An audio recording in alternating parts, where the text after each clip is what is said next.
and he reigned in Jerusalem 31 years. 8 years old. How does that happen? Verse 2, he did what was right in the eyes of the Lord, and he walked in the ways of his father David, not turning aside to the right or to the left. In the 8th year of his reign, that means he was 16 years old. How many of you are 16 in the house tonight? In the 8th year, he was 16, while he was still young, he began to seek the God of his father David. That means when Josiah was 16 years old, he became a God seeker. When he was 16 years old, he began to seek God. I mean, really seek God. Not like, Jesus loves the little children. No. We're talking about seeking God. Keep going. In his 12th year, he began to purge. By now, he's 20. In his 12th year, he began to purge Judah and Jerusalem of high places, Asherah poles, carved idols, and cast images. You guys know what the word purge means? You've seen it in your inbox on your email. It means to clean out. It means to get rid of. Throw it in the recycle bin. It's done. Throw them out. And God has challenged me through these last few messages, and we'll continue next week because I already know I'm not going to make it through this one. He began to challenge me to not bring youth sermons.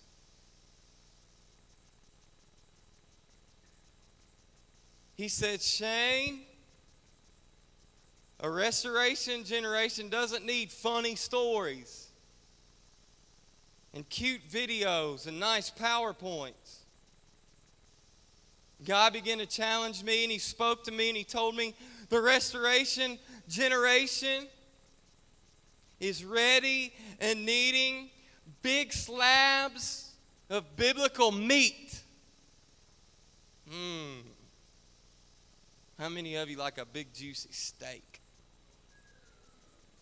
Can I tell you tonight that God has a big, biblical, juicy, medium rare, medium, however you like it cooked, he has some meat for you tonight. And we're going to go deep tonight and probably next week. And probably the week after that, and probably keep going deeper. Because I believe that in this room sits the restoration generation. God has challenged us to raise the bar, so that's what we're going to do. And God's going to put you, and you to the test. He's going to put you to the test and see if you will rise up with us. Because I'm rising up. And these leaders are rising up. And God's right beside us. And he's saying, Fusion, it's time to raise the bar. It's time to rise on up. And God's going to put you to the test. God's going to give us a message that will rock.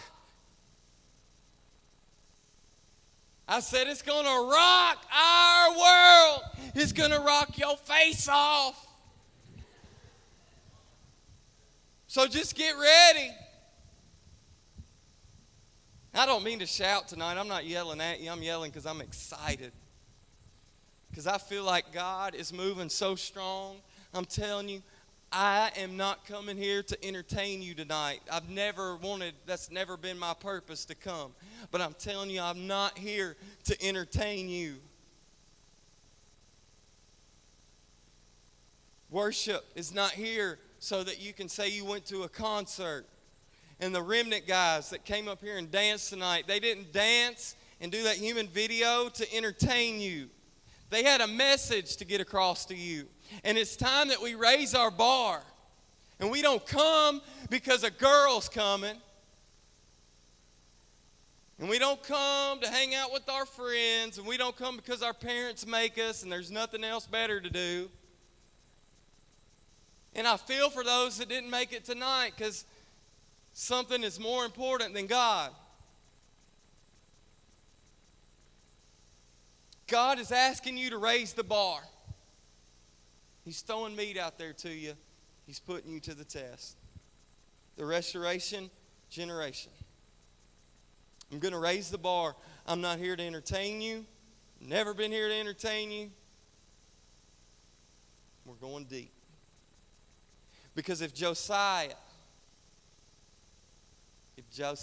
can be a God seeker in a godless generation when he was 16 and then become a world changer, listen to me.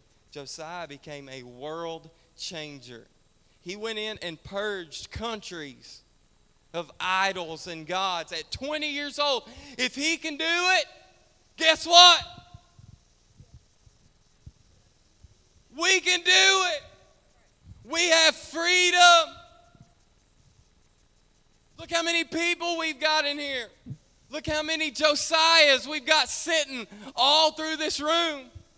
Look how many Josiahs are at your school waiting to be witnessed to. How many people do you sit at lunch with every day that is the next Josiah, but all they need is for you to share the love of Christ with them? God's asking you to raise the bar. It's not a game anymore. This isn't a show. God's asking you to raise the bar. If Josiah can do it, I can do it. Verse 4. Under his direction, the altars of the Baals were torn down. He cut to pieces the incense altars that were above them and smashed the Asherah poles, the idols, and the images. These he broke to pieces and scattered over the graves of those who had sacrificed to them. Some of you in here tonight need to learn how to crush, grind up, and stomp on the idols that are in your life, and you need to put them under your feet. Because that is what's keeping you from rising the bar a little bit, from raising it up, to going to the next level, because you've let idols in your life. And you see, you let an idol up here, and it's suppressing me. It's keeping me from raising the bar. I can't go up until I take that idol, I throw it down, and I stomp that thing. I'm telling you, I mean business. I'm serious. Some of you have got habits in your life that you need to stomp because it's holding you down. Some of you have got some attitudes that need to just be, crush it. Some of you are so lazy.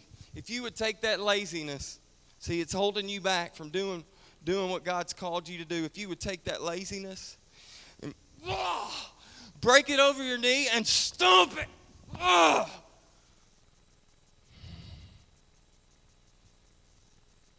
Free.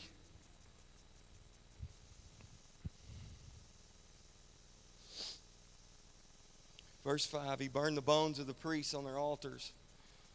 So he purged Judah and Jerusalem and the towns of